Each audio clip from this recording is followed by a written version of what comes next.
పూజలో వాడినటువంటి పువ్వులని ఏం చేయాలి అంటే, పూజలో వాడినటువంటి పువ్వుల్ని ఏం చేయాలి?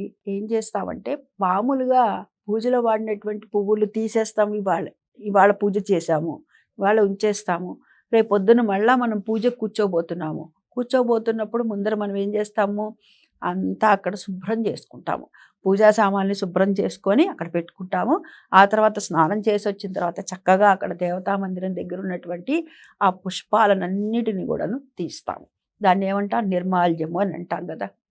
ఆ నిర్మాల్యాన్నంతా కూడాను చక్కగా కళ్ళకద్దుకొని ఒక్కసారి వాసన చూసినట్లయితే కనుక ఎవరైనా సరే పొరపాటున కావాలని ఎవరు దేవుడివి తొక్కరండి. మనము తొక్కము, ఎవ్వరూ తొక్కరు. అయితే ఎవరైనా పొరపాటును తొక్కినట్లయితే గనక దోషం అనేటటువంటిది లేకుండా ఉండేందుకు గాను ఈ విధంగా చేయమంటారు. ఏదైనా పారే నీటిలో వేయటం ఒకటి. అలాంటి పరిస్థితి లేదు అనుకున్నప్పుడు మన ఇంట్లోనే కింద ఇప్పుడు ఇండిపెండెంట్ హౌస్లు చాలా తగ్గిపోయాయి అనుకోండి. ఇండిపెండెంట్ హౌస్లు ఉంటే గనక ఆ చెట్ల మొదట్లో వేస్తారు. అలా కూడా లేదండి అనుకున్న పరిస్థితుల్లో కింద అపార్ట్మెంట్లో కుదిరితే వేయటం. లేని పక్షంలో మన దగ్గరే కుండీలు ఉంటాయి చూసారా, వాటిని ఒకదాన్ని దాని కింద కేటాయించటం.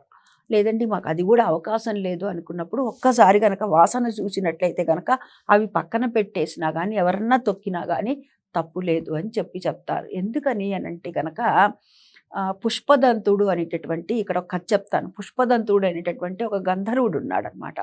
ఆ గంధర్వుడు రోజు కూడాను ఒక విశేషమైనటువంటి పూజ కోసమని రోజు కూడాను వచ్చి ఒక రాజుగారి తోటలో ఉన్నటువంటి పుష్పాలని రోజు తీసుకొని తెల్లవారుజామున వెళ్తూ ఉండేవాడు. వెళ్తూ ఉంటే రాత్రిపూట చూస్తే చక్కగా చెట్టు నిండుగా మొగ్గలున్నాయే. తెల్లవారి నేను లేచి మళ్ళా వచ్చి చూసేసరికి ఒక్క పువ్వు ఉండట్లేదే అని రాజుగారు అందరూ కూడాను అనుకుంటారనమాట.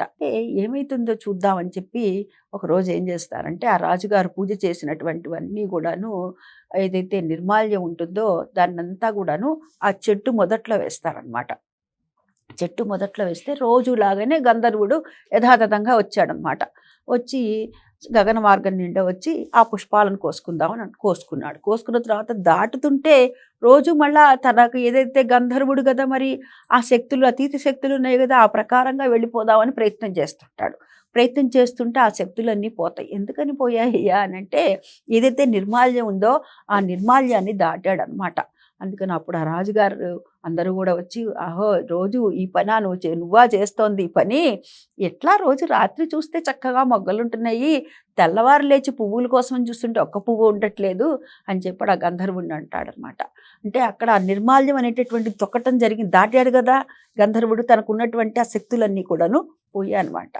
అంటే నిర్మాల్యం దాటటం వల్ల అంతటి ఇది ఉంటుంది కాబట్టి నిర్మాల్యం అనేటటువంటి దాటకూడదు అని. అదే ఒక్కసారి వాసన చూసి కళ్ళకద్దుకొని వాసన చూసి పక్కన పెట్టామనుకోండి తప్పులేదు. అందుకని పూజకి వినియోగించేటటువంటి పుష్పాలను కూడా మన పెద్దవాళ్ళు చెప్తుంటారు, వాసన చూడొద్దు అంటుంటారు. ఒకసారి వాసన చూసామంటే ఆ పువ్వులు పనికిరావు పూజకి అని చెప్తూ ఉంటారు.